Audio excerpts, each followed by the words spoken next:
Good evening and welcome to another installment of the New York Minute Sports Show. The Yankees lose a weird one. What the hell did I just watch? It's New York Minute Sports. It's New York Sports for New York Nuts. Don't forget to like. Don't forget to subscribe. Let's go!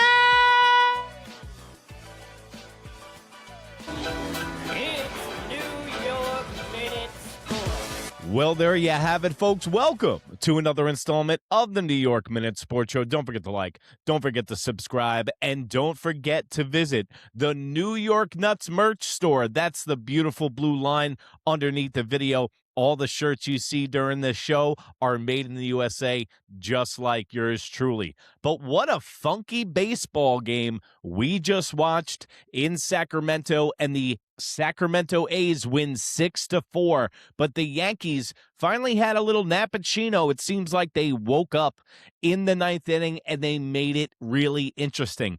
First of all, the Yankees tonight, before they got all these walks, scored all of their runs with no RBIs. The one run that they scored was scored on an error, and it was the first time since 2022 when the Pittsburgh Pirates were to do it. So before all the walks, it started to look like the Yankees were going to be dismal. But then Ascara gets in and has the 8-pitch at bat. Then Ben Rice gets up and starts making deal or no deal, winning challenges, losing challenges, and the Yankees finally squeeze out 3 bases-loaded walks to make it 6-4, and then guess who gets up to bat? Our boy, your boy, Mr. 50-50, none other than Jazz Chisholm. I don't know about you. Let me know in the comments below.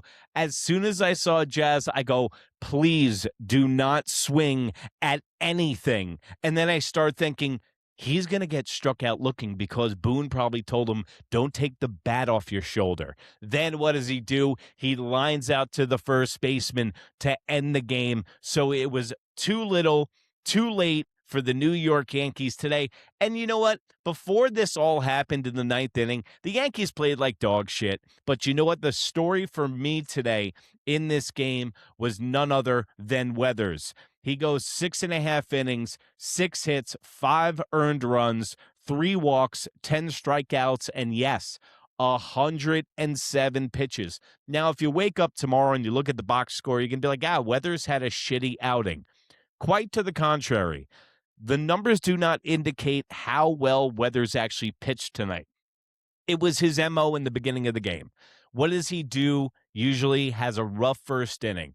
Gives up a 2-run home run to Langoliers, has 27 pitches in the first inning, and then he settles down. The second inning, third inning, fourth inning, he's on lockdown. Finally gets his breaking ball to start working. Then Boone is deciding whether to bring him back for the 7th, and he does bring him back for the 7th. Then Weathers gets 2 men on. He's at about 105 pitches, and then he gives up the home run to Kurtz.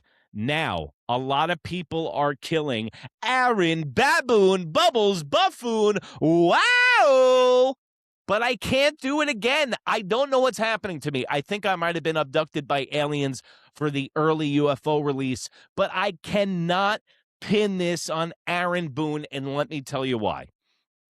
The reason I can't pin this on Bubbles tonight is I always blame him and always bust his balls for taking starters out of the game way too early. And tonight was the perfect situation on May 31st with a young left-handed pitcher to earn some trust from the skipper and to get length, yes, did he, from the starter Weathers, and it was a good outing. But so Boone decides to let him go out to the 7th. Weathers starts to get into a little bit of a trouble. Boone goes out there. You think that he's going to pull him, and he leaves him in there, and he gives up the home run. Listen, I would rather have that. I would rather have Weathers give up the home run in that situation than watch asshole Bird or Duval come into the game and give up a home run immediately.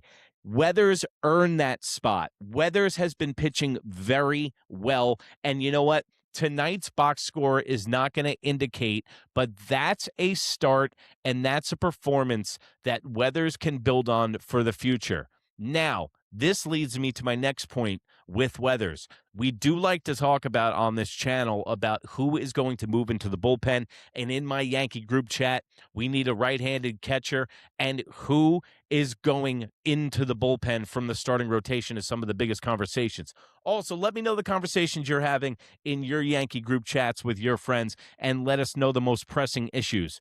But Weathers going into the bullpen, I hear his name mentioned a lot, being a middle relief guy, going into the bullpen. That's great. I don't agree with that. The reason I don't agree with Weathers in the bullpen is because of the fact of what you saw tonight. When you saw the home runs he gave up against the Angels in the first inning, he does not start games off very well. Tonight, he gave up the 2 runs. I have to admit, he's getting better in the first inning. It used to be 4 runs in the beginning of the season. Now he only gives up 2 runs and settles down. But if you're going to bring a guy out of the bullpen, he needs to start well, and Weathers does not start well. So I think that when it's all said and done, I think Will Warren is going to be our 2009 Phil Hughes in the bullpen guy. Kind of reminds me of Aaron Small, who went 12-1 and still went into middle relief and helped us in the playoffs. And I could see Will Warren fitting that description. Also, it's the Yankees' MO all the time to make a guy like JT Ginn look like Cy Young, and they always do it. I always joke about this, but it's absolute truth. If you want to beat the Yankees in a playoff game or a big spot, well, just put the ball in play and let them play defense. But put a young 2 to 3rd year pitcher out on the bump who has breaking ball, and they won't be able to hit him. What happened tonight? They had to wait until they found a guy that fit their stuff, and then they drew walks off of him. The only way that the Yankees got anything going tonight was they found a pitcher who could not find the plate. Got to give props, though, to the Yankees, is that something that they have in their back pocket that they didn't have last year is working at bats. They do a very good job of it. And tomorrow, speaking of Will Warren going into middle relief, he's going to be starting the game tomorrow. And remember, it's 4:05 for us on the East Coast. It's 1:05 over in Sacramento. The 10:05 games are over, thank God. And the Yankees go in the rubber match tomorrow. And we're going to see what Warren can do tomorrow against this Sacramento A's team that's offense is starting to wake up.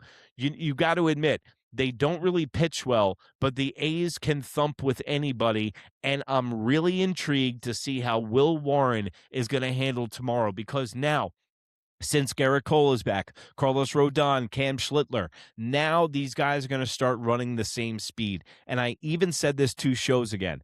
They are going to start getting into a rhythm with the starting rotation. And once Max Fried enters back into that rotation, the competition level raises against these guys. Now you have all these starters trying to be the best starter on the Yankees, and they have internal competition, which makes the Yankees a better team. Iron sharpens iron. Metal makes metal stronger, and that's exactly what the Yankees are doing with their starting rotation. Another plus tonight. The Yankees did not have to dip into that bullpen. What they did earlier in the year, Boone would have been JoJo the Indian Circus Boy and pulled Weathers out of this game and start dealing bullpen guys, would have wound up using 7 pitchers tonight and had a depleted bullpen with Will Warren going tomorrow. So now I guess Aaron Boone has learned his lesson. Or, like I said before, maybe this was the ramifications of having a 4-man rotation. Baseball is like a big ship trying to turn around, and what you do in the beginning of the season can have impacts on the team 2 months later. So, yes, they shortened up the starting rotation. They burned out the bullpen a little bit now. But now, since all their horses are coming back and everyone is pitching well, now they can give a little relief to the bullpen. And the less you see of a bullpen, the better they're going to perform. Now, I know there's that little bit of a double-edged sword where your bullpen can collect dust, but let's have that problem and cross that bridge when we get to it. the New York Yankees still have a problem with this good starting rotation and scoring runs the last couple of weeks. It's masking the problem that they don't have a closer for this team. They don't have an eighth inning guy for this team, and they're going to need bullpen help. Also, I was looking at right-handed catcher help. You have a better chance of finding Sasquatch on the Titanic, okay? Like, I was looking at it, but I'm going to drop a name, and then I'm going to leave, okay? How about this? It's maybe because I'm staying up late watching these A's games and I'm making these episodes late. But what about a right-handed catcher, right? That's what we need. During the postseason, we can live with Austin Wells and Ascara being our catchers because I have to admit, during the playoffs, defense is paramount because we lived through bad defensive catchers before. But we need a right-handed catcher to bridge the gap from now until the end of the season, okay? Both of our catchers can be sent down to AAA. They have plenty of options. What about this? And you might want to call the mental hospital. What about a reunion with Gary Sanchez? A right-handed power bat. Let him come back. I got no beef with Gary. Maybe he can have a little bit of a run and maybe put a little glimmer on his Yankee career, come back and maybe correct things and go on a little bit of run with the remnants of the Baby Bombers and Aaron Judge. Maybe I'm living in fantasy land. Maybe I'm in a good mood because the New York Knicks are going to the finals against the Spurs now, and I'm going to be covering that during the week. So the Yankees have the rubber match tomorrow, 4:05, guys. Don't forget to miss it. I'll be right here with the postgame show, and don't forget to go over to Instagram, New York Minute. That's NEWYRKMIN. Put in New York Minute Sports anywhere in that smoke wagon. You call the information superhighway, and you can see this face.